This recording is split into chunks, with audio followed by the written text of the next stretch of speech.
Welcome to the Engaged Jain Studies podcast, brought to you by Arihanta Institute. Listen to top figures in the fields of Jain studies, religious studies, vegan studies, and social justice discuss pressing issues of everyday relevance. Together, let's move beyond the realm of personal spiritual growth and connect philosophy, religion, and spirituality to the important task of caring for the well-being of society. Learn about your world and how to change it on the Engaged Jain Studies podcast. Welcome, listeners, to the Arihanta Institute podcast. Our guest today is Eileen Goddard, who is a religious studies PhD candidate at the University of California, Santa Barbara. She teaches courses on Indian religious traditions and philosophies at UCSB, as well as online courses at the University of Houston and Osher Online at Northwest University. And soon she'll be teaching a course with us at Arihanta as well, which is one of the things we'll talk about here today. Eileen's PhD dissertation research focuses on the 16th century Gauḍīya Vaiṣṇava tradition and comparatively analyzes Indian religious constructions of perfected minds and bodies, which is something that I'm sure she'll tell us all about. Her broader research interests include the Hindu and Indian philosophies, Bhakti traditions, classical Sanskrit, aesthetic theory, otherwise known as rasa theory, and gender and sexuality. Eileen completed her MA in religion at Rutgers University and a BA in philosophy at the University of North Carolina at Chapel Hill. Welcome to the podcast, Eileen. Nice to have you here. Thank you so much for having me, Cogen. I'm really thrilled to be part of this compassion initiative, teaching a course, and with you on the podcast today. Yeah. I've been really looking forward to this podcast in particular because, I know you pretty well. We've spent a lot of time at conferences and such. But really, one of the things that inspired me so much about this interview is how much our research interests sort of coalesce here, like coincide. Absolutely. Yeah, we're both like scholars of philosophy of religion. We've spent some time around the yoga studies unit at the AAR, so our shared interest in yoga studies and Jain studies as well. Mm-hmm. I also noticed you taught a course on Gandhi, and I've written about Gandhi a lot. I'm a very passionate Gandhian. For those of you who are listening in audio, I can't steer the giant Gandhi poster behind me when I speak, but Gandhi's right up on my wall in my office. And then, of course, my PhD dissertation is also in Caitanya Vaiṣṇavism, or what I call, or what's often called Gauḍīya Vaiṣṇavism. So yeah, we've got a lot of intersecting research interests. Tell me about some of the influences that have shaped you as a scholar, some of your background things, how you sort of got into this field. Let's hear the Eileen Genesis story. Well, I was thinking about it, and I think that there's nobody in my life who's known me since I was a child who is at all surprised that I've gone into religious studies and that I'm studying what I am. I was definitely the person who came into the world with a lot of big existential questions, and I grew up Roman Catholic, was always the one with too many questions in theology class, and was just wanting to explore these existential questions for myself and to see how other people dealt with them around the world. And so as you mentioned, I did a philosophy degree at the University of North Carolina, Chapel Hill. And then I went into theater for a decade. And so I came back into academia after meeting Edwin Bryant, who, as you know, is a great scholar of the Yoga Sutras and also a great Gauḍīya Vaiṣṇava scholar. And so he was and continues to be a really important mentor to me, who I was fortunate to do my master's with him at Rutgers. And I'm fortunate to still have him on my committee, even though I'm at UCSB now. And so his mentorship has been absolutely instrumental in my journey. And as I'm sure we'll talk about, I'm such a comparativist at heart. And I got that even from working with Edwin and thinking about, for instance, the Patanjali yoga tradition in conversation with the Gauḍīya Vaiṣṇava tradition. And so I think that really, as my sort of journey as a scholar and a person has been so shaped by these different encounters I've had throughout my life. But Edwin Bryant is definitely a big influence. And so I can sort of pinpoint all these different moments, but that's a little bit of how I ended up where I am today, to give the very, very brief version there. Oh, yeah, that's great. I didn't realize you had a theater background as well, too. That's another thing we have in common. A lot of time as a dancer and in the theater, doing theater dances. Ah, great. Ballet dancer. Yeah, so that's really cool. I'm also a huge fan of Edwin Bryant. I used to say that his Yoga Sutra book, I think it was 2009 when that came out, was the book that I've read more than any other book on the planet. I've probably read it upwards 20 times or more. I used to use it to teach Yoga Sutra when I owned a yoga studio.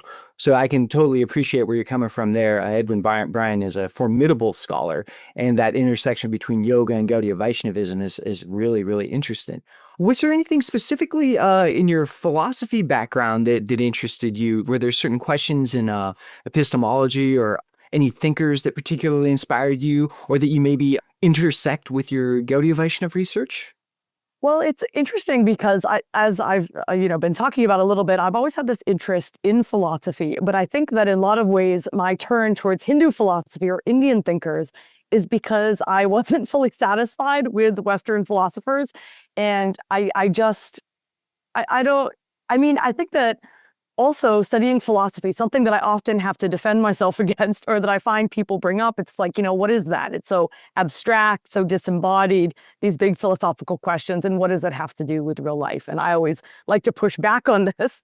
And specifically, my research is basically looking at, which I know we'll get into more, but just to give a little taste, that I basically look at soteriological systems in different Indian philosophical traditions, the Gauḍīya Vaiṣṇava being the central tradition I'm looking at. But I look at the way that those soteriological systems are embodied and are negotiating bodies and minds of the practitioners who are practicing them and working towards these perfected states. And part of what drew me to the Gauḍīya Vaiṣṇava tradition is the fact that liberation is embodied for the Gauḍiyas. And it's a really beautiful, system that I can talk about a little bit more as we go on. But to me, it's making philosophy something that is deeply embodied, and it brings it very, very front and center, and it sort of keeps the philosophy is not abstract in the Gauḍīya tradition to me. It really makes it something material that you can touch, even if the types of perfected bodies I study are untouchable and immaterial and aprakriti, not made of prakriti. So I think that for me, the sort of light bulb moment I had with Indian philosophy was that they're approaching things quite different from some of the Western thinkers who, it's been a lot of years since I was at UNC Chapel Hill, but I basically sort of uncovered a whole new world of inspiration when I turned towards Hindu philosophy and the really complex theories of mind, cognition, how we perceive. And this starting with the Yoga Sutras and thinking about the different states of samadhi, that you're using your mind and you're using your mental faculties to attain a state of realization that goes completely beyond the mind. And so I'm really fascinated in this turn and how different philosophies and philosophical thinkers negotiate this gap between using the mind to do something that's beyond the mind. And so I don't know if that answered your question at all. Sure, for sure. And it also brings up so many other questions too. I totally know what you mean about having to defend philosophy, I know you do. Or like, what are you going to do with that? You're into philosophy. And this is actually something that I've been trying to articulate a little bit more in my research, or maybe not even in my research, but just personally, is the sort of instrumentation of knowledge in our culture. It's like, in a capitalist society, everything has to have sort of an economic function. And so we reduce all knowledge to its utility. And that utility is usually really tied to economics. And so when you have a philosophy about knowledge where the knowledge itself has an intrinsic value, it's worth it for its own sake, not because it's going to get you a better job, not because it's going to be, but because it's actually personally transformative. That seems to be such a concept that's totally lost in our modern culture. I was reading Plato recently, the Credo and the Apology I just recently read, and I was struck by how Plato was kind of arguing for that intrinsic value of knowledge. That eschew job, eschew career, eschew family life, even though he was married and he had kids. But he was like, don't, the purpose is not instrumentality for social benefit. That's not the point of knowledge. It's for its own virtue. It's for your own development and character. And I think that sort of sense seems to be lost in the talks about, the utility. So I totally relate to what you mean there. And then also the soteriological element, you mentioned that a couple times. That seems to have been lost with a lot of the after European Enlightenment philosophy, where we kind of removed the Aristotelian final cause from metaphysics and only focused on the formal and efficient cause in Newtonian mechanics and just pushed soteriology out of the philosophical purview. And I find myself sort of feeling a lacking with that in Western philosophy as well, too, particularly modern variety, which kind of makes me kind of turn back. And then what you mentioned about the embodiment of philosophy is sort of grounding it into real world sort of effects, like how it transforms us. And that, of course, reminded me of somebody else who might be influential in your life, in your academic career, in your academic path. And that is Barbara Holdrege, who I'm personally an immense fan of hers. Of my 5 favorite books, she's written probably 2 of those, right? Veda and the Torah is just an absolute masterpiece. I love that book. I go back to it time and time again. I've cited it in so many of my publications. But then, of course, she did the book on Bhakti embodiment as well, too. So that seems to be sort of influential on you there. So maybe you want to say a little something about your work with Dr. Holdrege and maybe some of the influence you there, and maybe also intersect that with how you got into Caitanya Vaishnavism. Is that too big of a question? Not at all. And it's funny, both books that you mentioned are within touching distance of me here to my left. And they're also both very influential to me. And when I was studying with Edwin at Rutgers, doing my master's, he basically lent me his copy that Barbara had given him of Bhakti and Embodiment. And I read it and I thought, there's nobody else in this world that I could do the PhD I want to do with except for her. And so, UCSB went to the top of my list because for me, she's also working with a lot of the same questions, theorizing the body, theorizing different bodies, and working through this lens of embodiment is something that I definitely see my own scholarship contributing towards, in addition to the work that, or really the sort of groundwork that Barbara has also done that I am hoping my scholarship will build on, that's looking at the Gauḍīya Vaiṣṇava tradition and she sort of creates this term called superordination that has been very helpful to me, and I'm definitely using it in my own research, this idea that the Gauḍīya tradition, like many other traditions, they're not alone in doing this, draw in and redefine, appropriate, rework, reformulate different aspects of other traditions. And so the way that she lays out that concept in her Bhakti and embodiment was influential to me and has also helped shape my own interest in wanting to, I think I came in already wanting to do a comparative project and knowing that I want to see what the Gauḍiyas are doing, but I want to then put that in conversation with what the Sri Vaishnavas are doing, what the Pancharatra tradition is doing, and sort of looking at some of that Vaishnava lineage in Tantric and other Bhakti and other philosophical models. And so I'm always overly ambitious as a scholar, and to that point, Barbara has been such a wonderful mentor in helping me to really hone in on the research questions I want to ask and sort of, accept that I can't do 5 different dissertations in one in terms of my current project. Some things will have to be saved for later if I'm lucky enough to write more books after this. So her mentorship has been absolutely key, as well as her interest in the body and her interest in comparative work, which I also absolutely have. And I think I already mentioned, so maybe shifting a little to think about how I became interested in the Caitanya Vaiṣṇava tradition. And, just to point out that I'm calling it the Caitanya Vaiṣṇava tradition for the purposes of the course I'm teaching, more because I just wanted to expand it beyond only the Gauḍīya context, because there's just such a world of Vaishnava materials inspired by Caitanya that can't all be put necessarily in the Gauḍīya Vaiṣṇava box. So I'm sort of using that term for the course, even though I would say that, the center of my research is absolutely the Gauḍīya Vaiṣṇava tradition. And I was drawn to all of this, as I mentioned, initially through Edwin Bryant, and being introduced to it. I've said this, I was just saying this at a conference I was recently at, that for some reason I know so many scholars that grew up Catholic like myself who became interested in Hindu traditions, and people who grew up Hindu who later become interested in studying Christian traditions. So I see there's some overlapping interests there.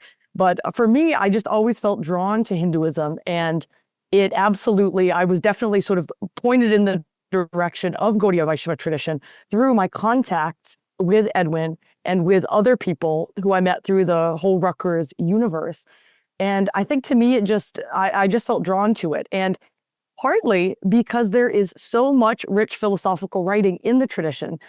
Thinker Jiva Goswami from the 16th century wrote, as I know that you know, these 6 philosophical treatises, the Shandarbhas, and there is so much in there. It'll take me more than my lifetime to analyze everything that he's doing in these texts. But it's such a rich tradition to study because we have so much. We just have so many great texts to look at. Even if I were to confine myself only to those texts, which I'm not, but if I were, I could do a whole course just on one of those texts.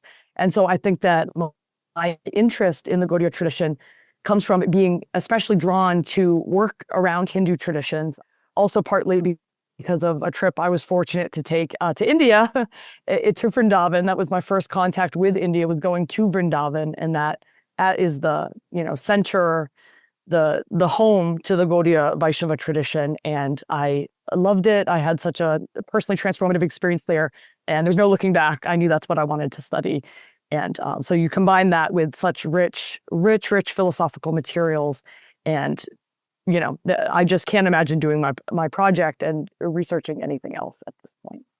Yeah, I completely relate with what you're saying. I mean, one of the things that really attracted me to, I usually use the term Gauḍīya Vaiṣṇava, not to be more restrictive, but because of the Sampradaya name, Brahma Mudra. Absolutely, yeah. So I just use Gauḍīya as just short for that. But the richness of the literary tradition and the psychology and the aesthetics, and it's just so profound, particularly Jiva Goswami's writings. Mm-hmm. I translated a lot of that stuff for my own PhD dissertation as well. And I've actually been threatening to start a Sandarbha reading group where we Please do. get together and we all read some of the Sandarbhas, because it really is just, I would love to read them from cover to cover with some other groups. That would be my dream.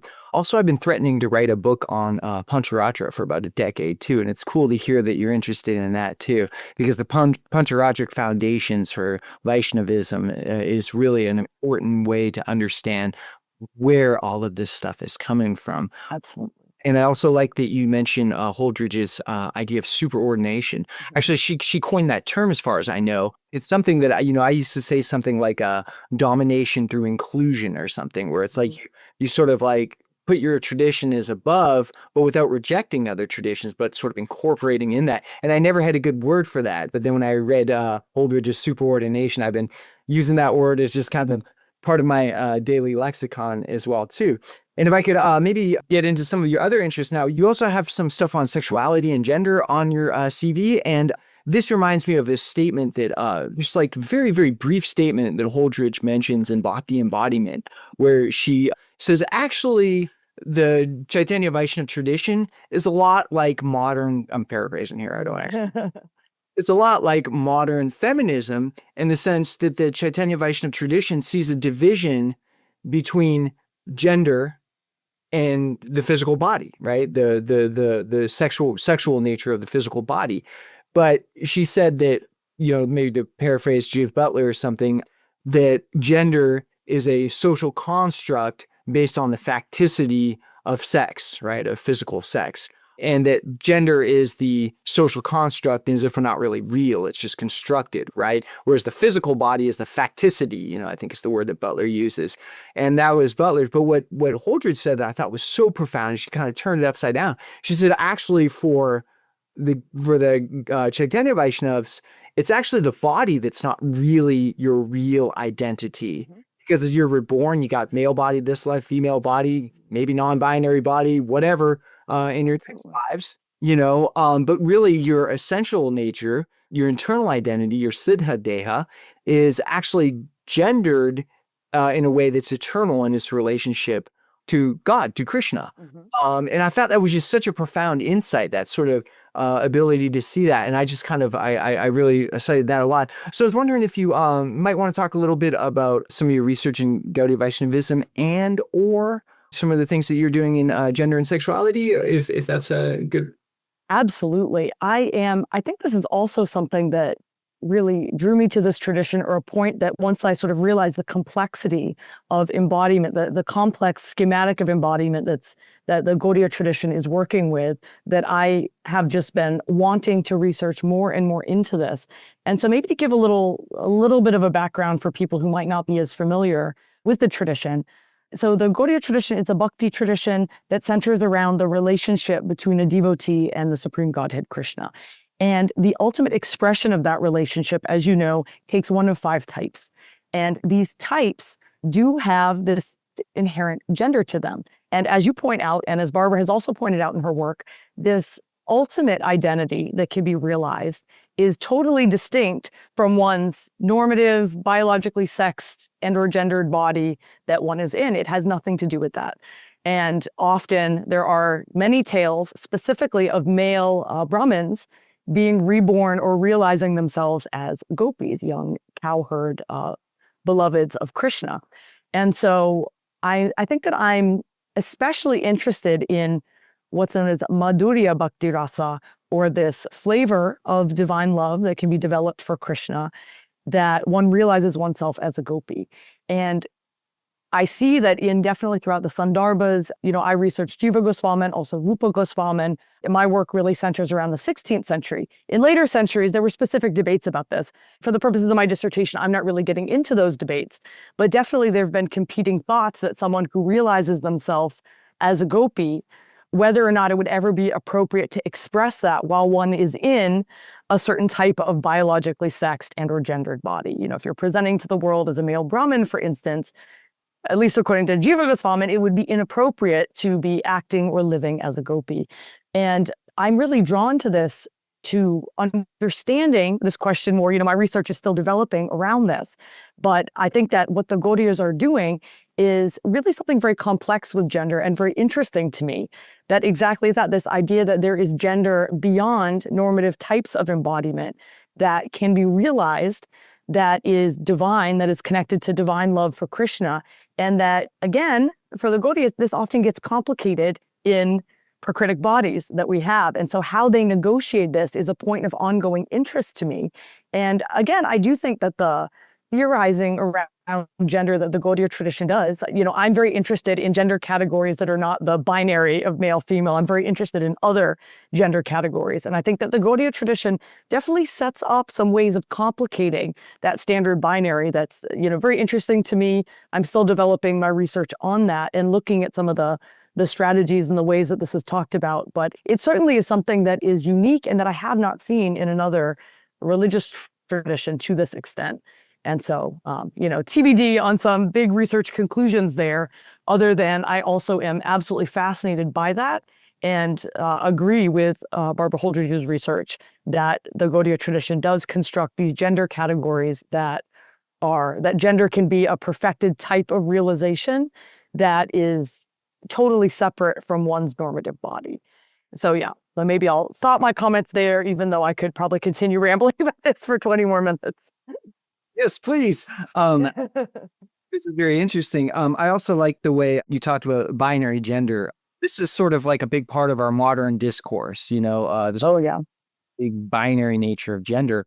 I kind of came at this in my PhD dissertation. My dissertation was like a Hegelian and a Whiteheadian reading Gauḍīya tradition. I sort of likened loosely the Veda logic of the Gauḍīya Vaiṣṇava tradition, which is also similarly followed by the Jain tradition, I might that Veda logic system to like a Hegelian dialectic that resists the binary of classical logic. So the first part of my dissertation was sort of creating this sort of Gauḍīya Vaiṣṇava refutation of classical laws of logic based on a more sort of Hegelian approach to logic. And then, of course, if your logic, your epistemology is non-binary and is dialectic, in your ontology, your metaphysic is also going to be non-binary and dialectic, and then you're going to have a process metaphysic, which is where Whitehead came in there. But then when we bring that into the discussion of gender, we see this. I also use the language of linguistics to describe this. It's a antonymic relationship rather than a binary relationship.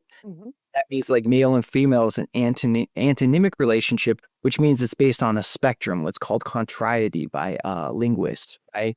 And so there's this sort of spectral approach to gender where the absolute ideals are not necessarily achievable, not in this world, but then also the gendered nature of the absolute, I think, is really interested in the Gauḍīya Vaiṣṇava tradition. What I've referred to as gender realism, where a lot of people will say, oh, well, the soul has no gender, or the absolute has no gender, or God has no gender. or gender is just a social construct, it's not real. People say all those things, and that may be true or false, I'm not sure, but in the Gauḍīya Vaiṣṇava tradition, the soul has gender, God has gender, reality has gendered. It's an emanation of Shakti, which is a gendered principle and personality, right? So there's no inert non-personality. Everything's alive around us, right? Even the jada nature of matter is itself a goddess, right? So the whole of reality is gendered. So this sort of like what I might call like hard gendered realism in the Gauḍīya Vaiṣṇava tradition, I think is so interesting in dialogue with the gender anti-realism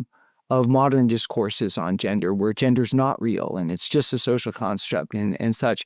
And I have to, and I'm sure like you, I'm really interested in gender liberation and, non-traditional expressions of gender, and I'm very supportive of all of that.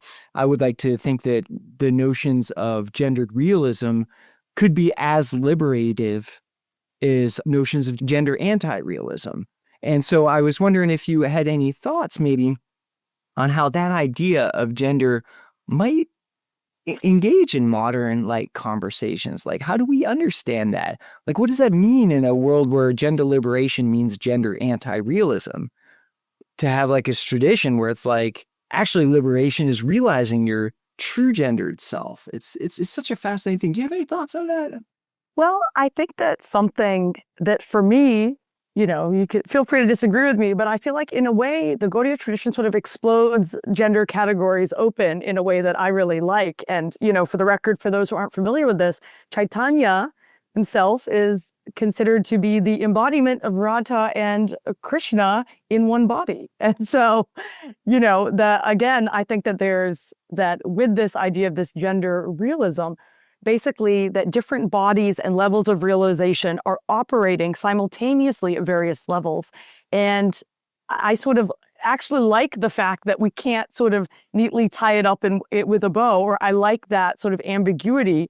And I think it lends itself to some of these modern discourses. And, for the record, I'm a massive fan of Judith Butler. Their work has definitely inspired some of my own interest in gender. I would say, yeah, Judith's work, I think, was absolutely influential to me. So I think that there's a lot of different ways to look at it. And I think that I just tend to be a very sort of inclusive and flexible person, that I sort of enjoy the ambiguity of some of these categories and, think, why not? And so I think for me, I think that the different sort of emerging thoughts around this are, all, I think, add something. And I'm not quite sure how my research is going to fit in with that at this point.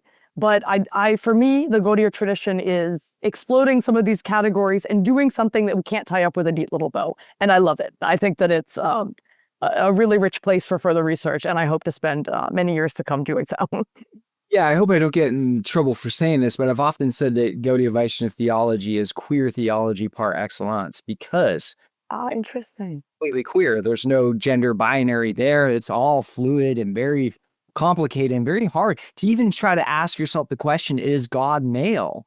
Is very hard to do, because on the one hand, yeah, God's masculine, but then his internal nature, his svarup, his soul is Hladini Shakti. It's female. His soul is a female with a separate personality that's also the same as him, but different than him and different time. So it's like, yeah, he's externally male, but internally female.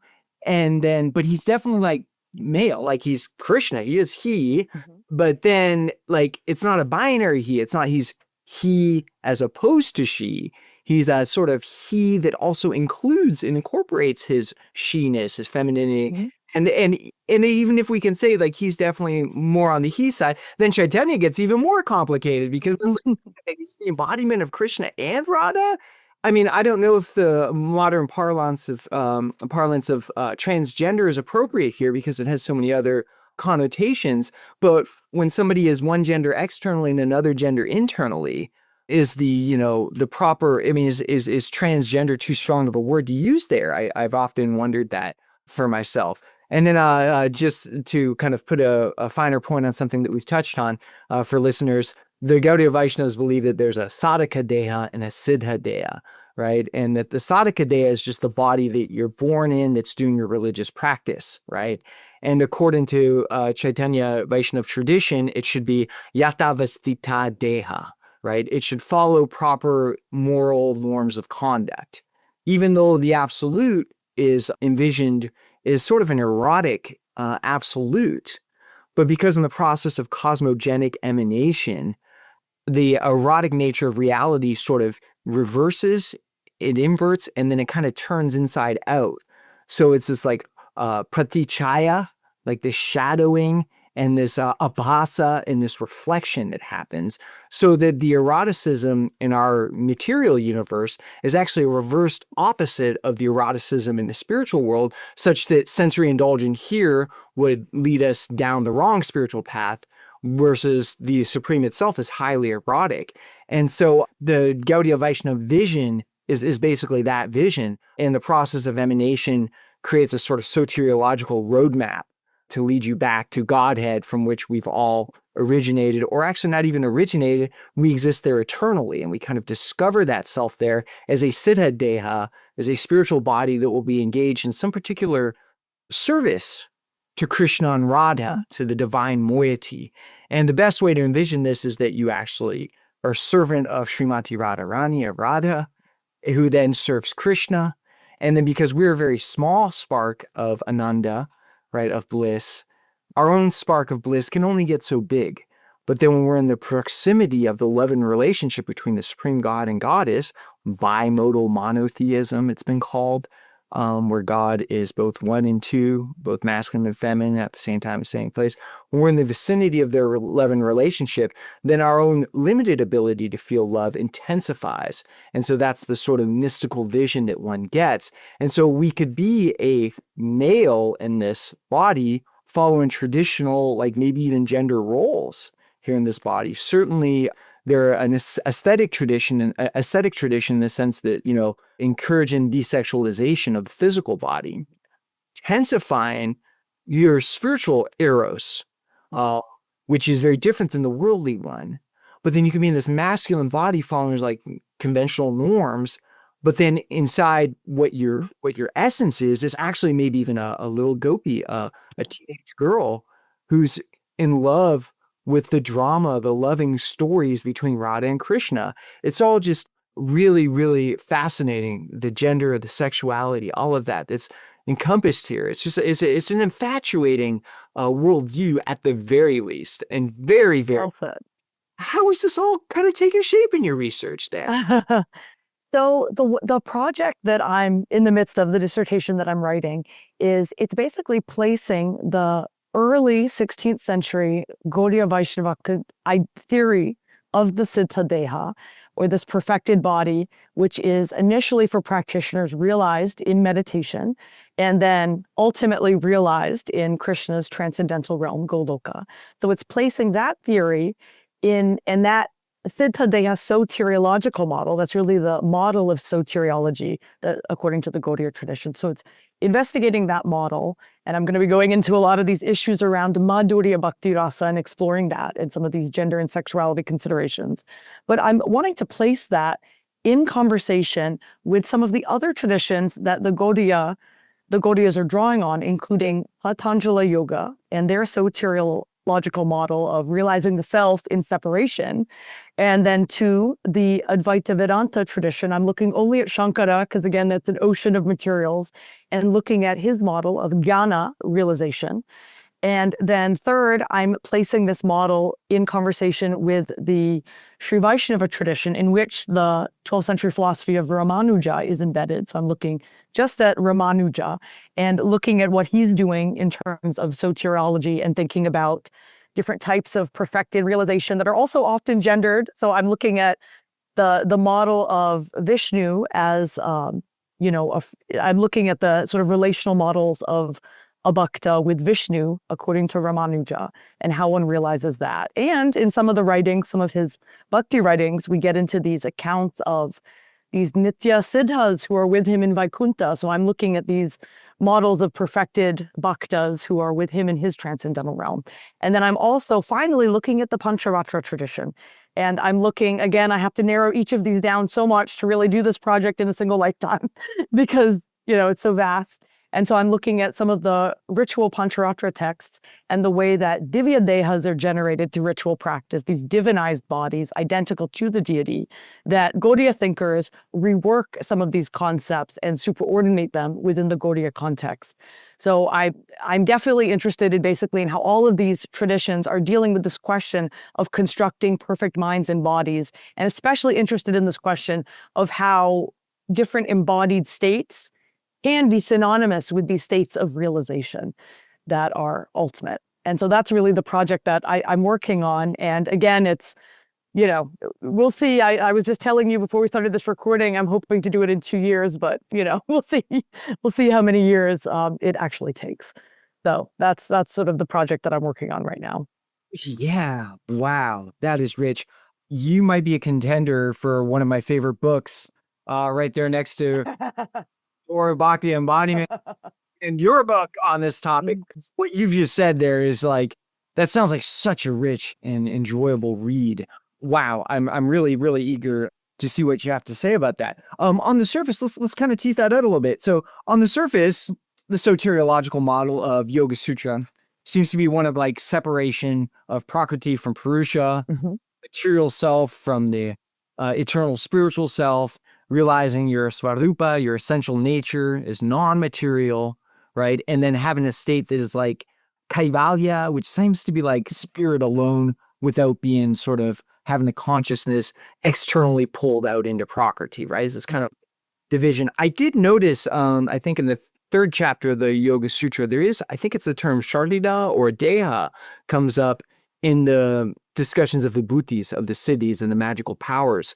And I'd always sort of wondered, is there a spiritual body in here?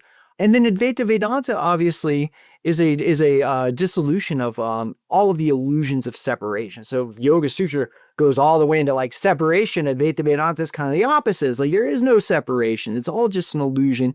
And ultimately the ultimate state is just a single, still, peaceful, pacific, tranquil Atman. It's a self. Is that an embodied self? I don't know. And then of course, with Ramanujacharya, he's got a very similar sort of Beda logic, even though he doesn't like the term Beda logic. It's effectively the same kind of Vaishishta is very much the same sort of what I can liken to a Hegelian dialectic.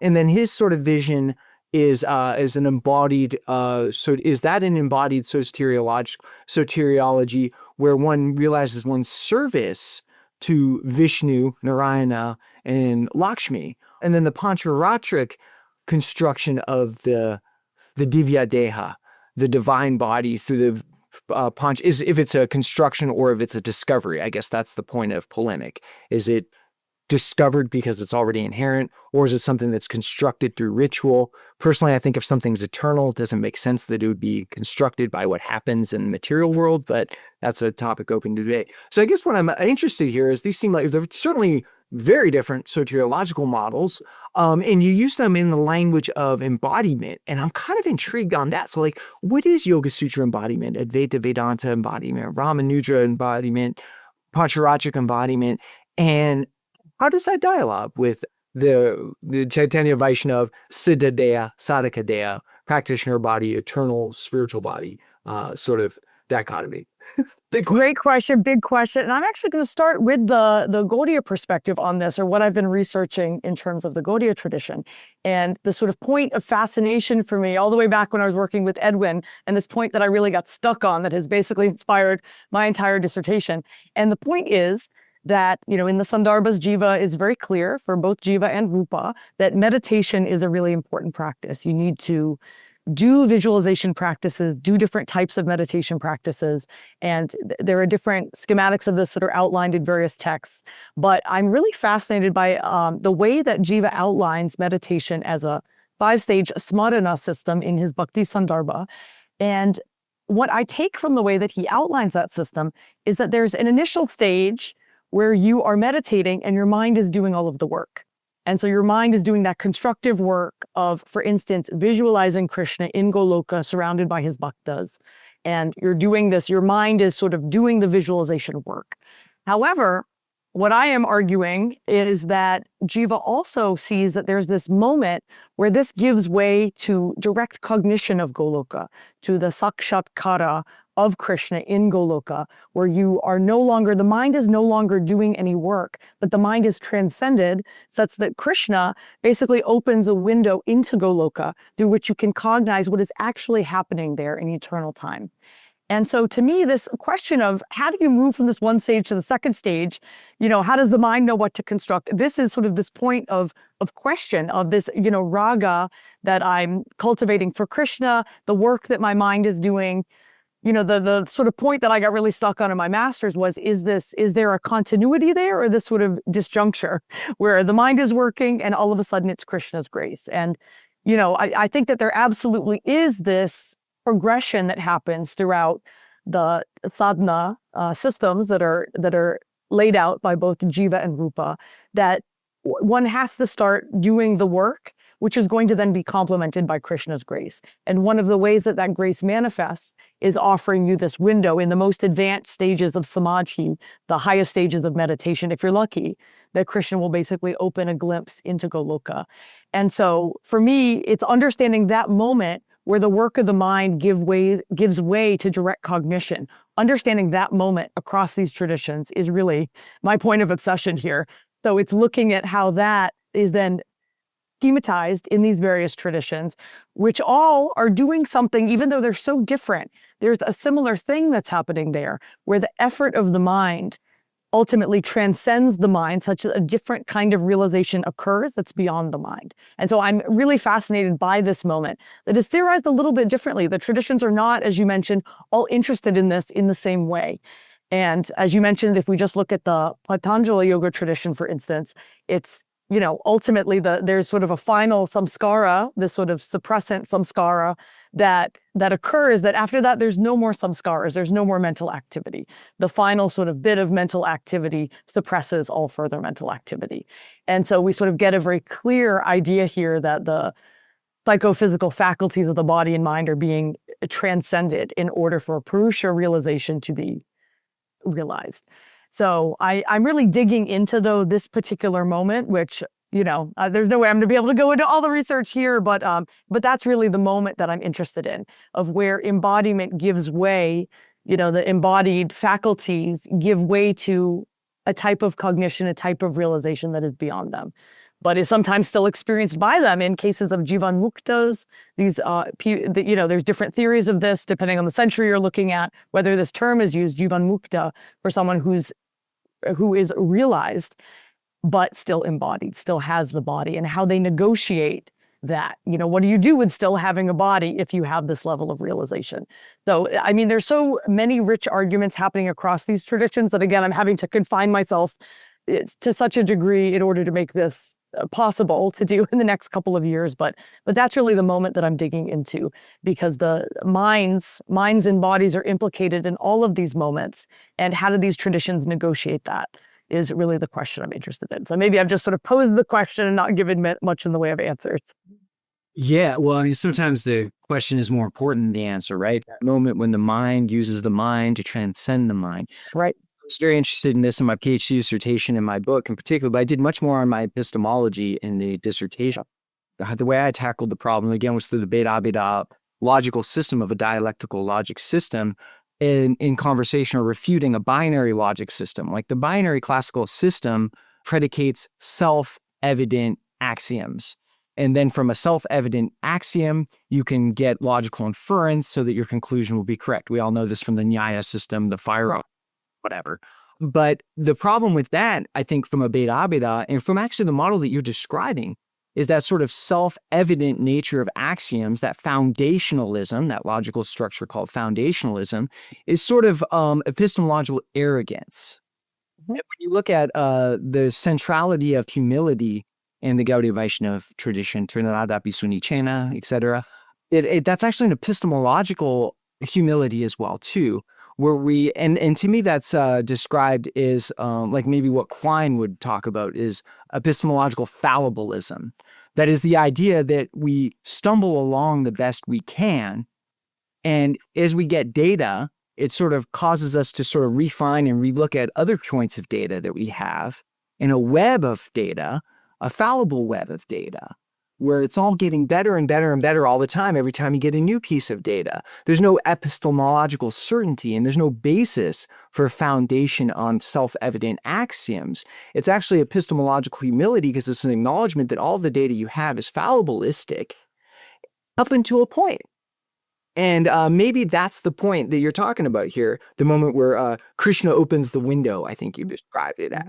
Maybe there's a certain point where you've just collected enough data and refined it enough times that there's like, you kind of, it's no longer fallible. You're getting a direct. And the way I liken that is through a representational model of consciousness versus a direct experience model of consciousness, which is a Whiteheadian model versus a Lockean model, right? It's not that we're taking sensory perceptions and constructing images in our mind, and we have no idea if those sense perceptions are true or not. All we know is our mental constructs, what Whitehead called the fallacy of the presentational immediacy, right?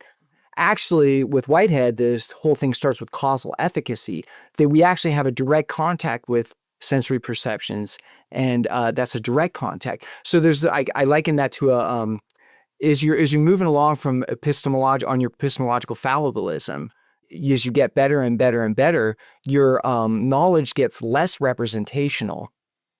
It's less imagined. It's less like I'm imagining what the world looks like.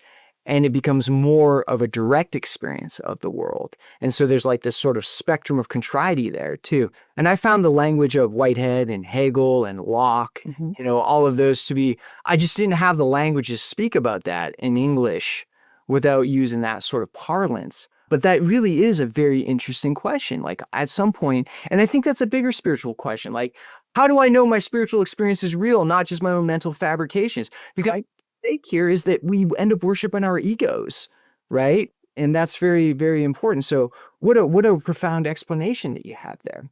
So yeah, I'm dying to read your dissertation. Get to work. We need. Thank you. That's very kind. So I guess just to kind of start wrapping this up a little bit, I wonder if you have any thoughts about like future plans. I mean, it obviously sounds like writing the dissertation. I'm sure your advisor's saying like, wipe your schedule clear for 2 years, just finish the dissertation. Future plans, how your scholarship might affect societal issues.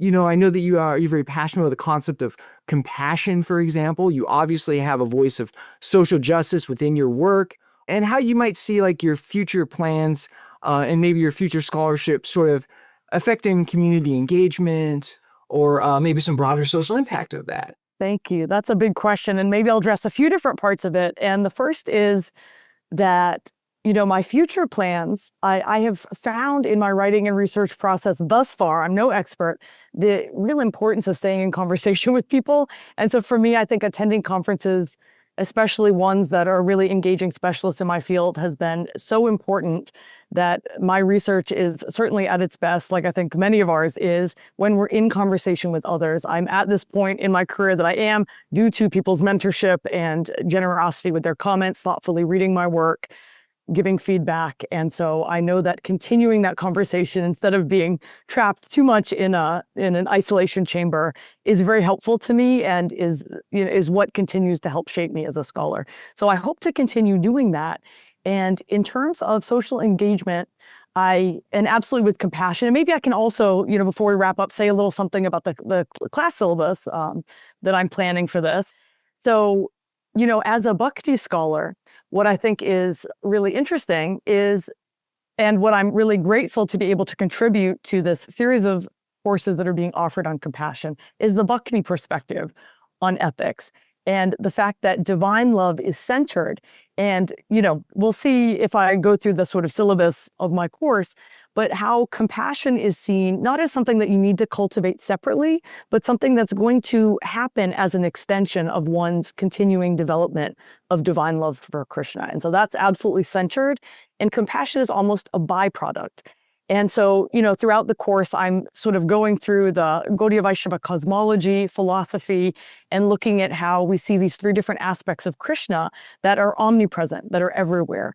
And that this is really the seed of compassion in the Gauḍīya Vaiṣṇava tradition. The fact that Krishna is present in the heart of every living being is an important vision to develop, to see that presence of Krishna in all living beings and to allow that to inform one's active compassion towards those beings. And so even though the earlier Gauḍīya tradition doesn't emphasize this compassion, in my course, we're going to be looking at how this practically is enacted, first in the earlier Gauḍīya tradition around this idea of Sangha. And I think it's so fitting to bring up this idea of Sangha right now, that it's the contact that you have with other devotees that becomes this emanation of divine compassion that you're partaking in when you're with other devotees.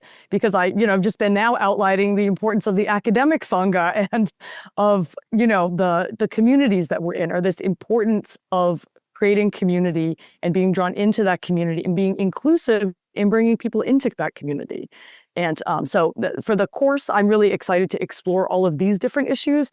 And the course is then going to culminate in looking at ISKCON, the International Society of Krishna Consciousness, that is looking at a case study for how ISKCON has actively taken up different social actions that are enacting direct compassion to people in a way that the earlier Gauḍīya tradition didn't emphasize, but how they're actively sort of feeding people, clothing people, doing environmental activism, and this is happening right now. And so I'm trying to sort of bring this course from the sort of more abstract philosophy to seeing how different expressions of these then culminate with some modern instances.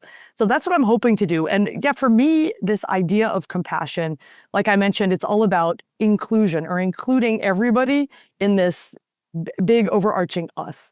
And I think that that's a lot of what I'm hoping to do with also my work, in terms of my own scholarship, connecting it to people. I do hope that my scholarship on gender and sexuality can help push those conversations forward in society at large, and to allow for inclusive gender expressions being welcomed. And so that's something that I'm hoping my scholarship can do. And so I'm just absolutely thrilled to be part of this project and to get to do a little bit to show how this ethic of compassion has been present in across centuries of the Gauḍīya tradition. Yeah, what a wonderful thought. Yeah, that's very similar. My book itself is on Gauḍīya Vaiṣṇava ethics, meta-ethics, really. Mm-hmm. I know. In terms of meta-ethics, asking the question of the theory-praxis divide. Okay, we know in theory what we should do, but do we actually do it? And trying to figure out a model or reason why, actually, in my opinion, sounds exactly the same is what you said, is that ethics necessarily follow from the theory. There is no theory praxis divide. Yeah. When you understand the theory, it's a embodied practical yes. Yeah, that's a very good, important point. And I like what you said about the Sangha, right? This was actually O'Connell had a observation about how there's necessarily loving relationships between devotees of Caitanya Vaishnavism. And that's just kind of part and parcel of the theology. And he had tried to explain some of that too. I'd say that paper quite a bit. But yeah, that theory-praxis divide, like how is it the theory is going to actually change society? That's very much the million-dollar question in theology. And in Caitanya Vaishnavism. All right, well, that was a really wonderful interview. I had a great time talking to you, Eileen. I would love to stay for another 10 hours, maybe. Likewise. But do you have any final thoughts or anything else that you'd like to say before we conclude here? Cogen, thank you so much for having me. This has been wonderful to share a little bit of, what I'm working on. And, I'm sure we can do this conversation again when my research is further along, but I'm just thrilled to be here. Thank you so much for your time, and I hope that some of the listeners take my course. Absolutely. Yes, please do take the course. You can find it on our website, arihantainstitute.org. A plethora of courses there. I've taught many of them myself, and we're really, really looking forward to adding your esteemed course to our selections, Eileen. So thank you very, very much for speaking with us today. And thank you for being a great scholar and a great person in general. I really, really am eager to see what happens when this dissertation comes up. Dissertation to drop. All right. Well, thank you very much, Eileen. I hope you have a lovely day. Thank you. You too, Cogen. Take care. Thank you for listening to the Engaged Jain Studies podcast, brought to you by Arihanta Institute, an IRC 501c3 nonprofit California corporation. If you enjoyed this episode, please subscribe, leave us a review on your favorite podcast platform, or better yet, tell a friend and share it with a colleague. At Arihanta Institute, we bridge ancient wisdom with contemporary living through accessible, self-paced online courses, free events, and a first-of-its-kind Master of Arts program in Engaged Jain Studies. Visit arihantainstitute.org to learn how our curriculum spanning Jain philosophy, social justice, veganism, environmental studies, and more can enrich your understanding of timeless principles in today's context. Jai Jinendra.